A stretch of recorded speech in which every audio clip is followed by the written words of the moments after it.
समाचार संध्या में आपका फिर स्वागत है। आगे बढ़ने से पहले मुख्य समाचारों पर एक नजर। प्रधानमंत्री नरेंद्र मोदी ने कहा, गुजरात सरकार और वेदांता फॉक्सकॉन ग्रुप के बीच सेमीकंडक्टर और डिस्प्ले फैब विनिर्माण इकाई के लिए 1,54,000 करोड़ रुपए के समझौते से अर्थव्यवस्था को बढ़ावा मिलेगा और रोजगार के अवसर पैदा होंगे। निर्वाचन आयोग ने 253 पंजीकृत गैर मान्यता प्राप्त राजनैतिक दलों को निष्क्रिय घोषित किया। कोयला मंत्रालय ने वाणिज्यिक कोयला खनन नीलामी के अंतर्गत 5 राज्यों की 8 खदानों की ई नीलामी की।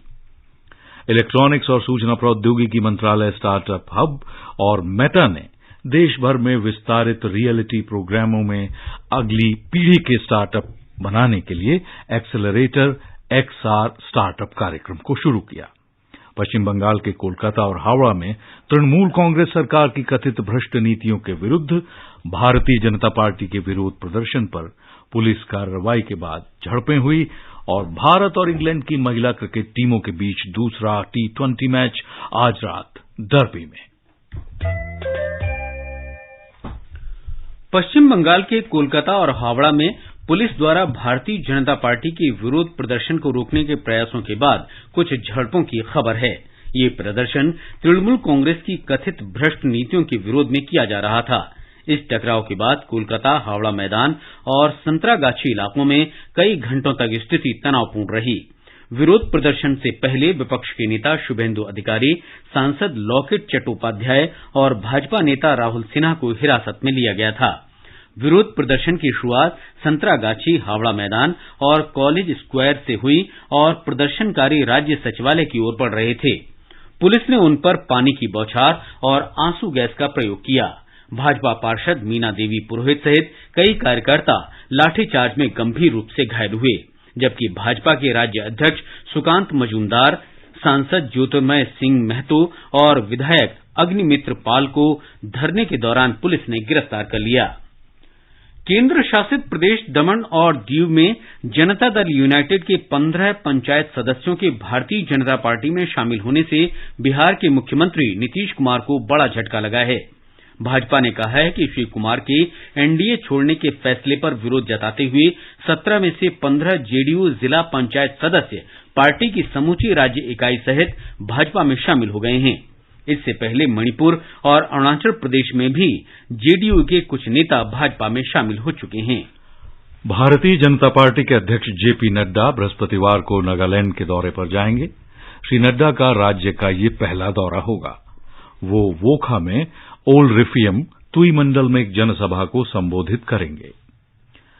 तेलंगाना के सिकंदराबाद में आग लगने की घटना में मृतकों की संख्या बढ़कर 8 हो गई है। आग इलेक्ट्रिक बाइक के शोरूम में लगी और फिर पहली और दूसरी मंजिल तक फैलती गई।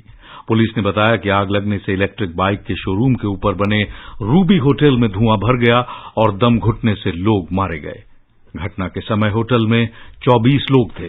प्रधानमंत्री नरेंद्र मोदी ने प्रत्येक मृतक के निकट परिजन को 2 लाख रुपए की अनुग्रह राशि देने की घोषणा की है। घायलों को 50-50 हजार रुपए दिए जाएंगे।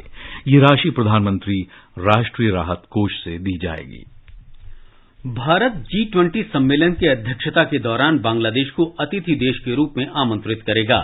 विदेश मंत्रालय ने कहा है कि कुछ अतिथि देशों और अंतर्राष्ट्रीय संगठनों को आमंत्रित करने की G20 परंपरा के अनुसार भारत ने Bangladesh, Mauritius, Netherland, Nigeria, Oman, Singapore, Spain, संयुक्त अरब अमीरात और मिस्र को आमंत्रित करने का फैसला किया है।